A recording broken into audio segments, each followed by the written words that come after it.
Hey guys, welcome back. So, my little, well, actually, this is like a container that's supposed to be on another dome for actually shoe starting, but it's my little tray right now to contain my garlic excitement. Okay, so I have a proposition for you guys. Let's grow garlic together. So, in order to grow garlic together, you have to have good, viable seed heads of garlic. You have to have larger cloves of garlic. I'll give you an example. You can grow any size clove. However, they usually don't produce a larger bulb once you use the smaller clove. So, this is a large clove, and this one is a small clove. It'd be more recommended to use the larger clove. So I'm going to use all of them because I don't have that many. But this is Italian garlic, and I'll give you some more background and information somewhere on the strain of Italian garlic. But I like this one. It's a soft neck garlic. That means you can grate it, and it just grows really well for us here. I haven't tried hard neck garlic. However, I really want to try it because you can get what's called the scape. That's probably why I said scape. You can use the scapes on the garlic, which are these basically the seed heads of the garlic, but it has these scapes that come off of it. It's this little bulb at the end. Usually you want to grab those before it gets to maturity, because then the bulb stops growing because all the nutrients is going to that scape. I definitely want to try that. I can't remember which one has a longer storage life, but we'll put all that information up there. So let's get going.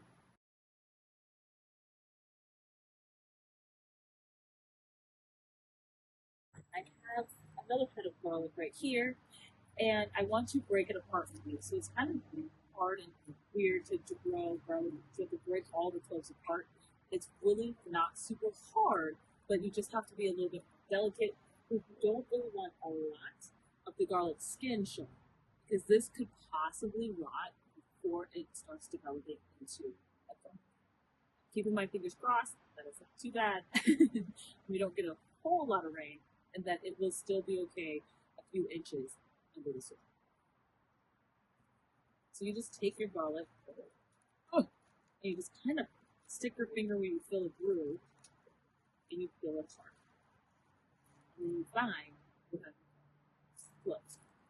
The clove, how you want to plant it, is kind of already telling you right now. The pointy part stays on the surface, closer to the surface, and the flat, blunt part is what's going down into the soil.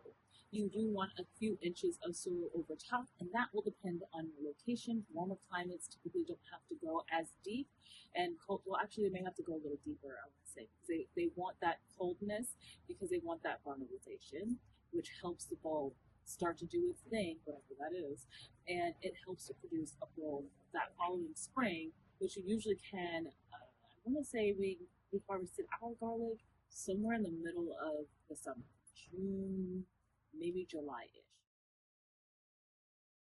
All right, so this is what it looks like.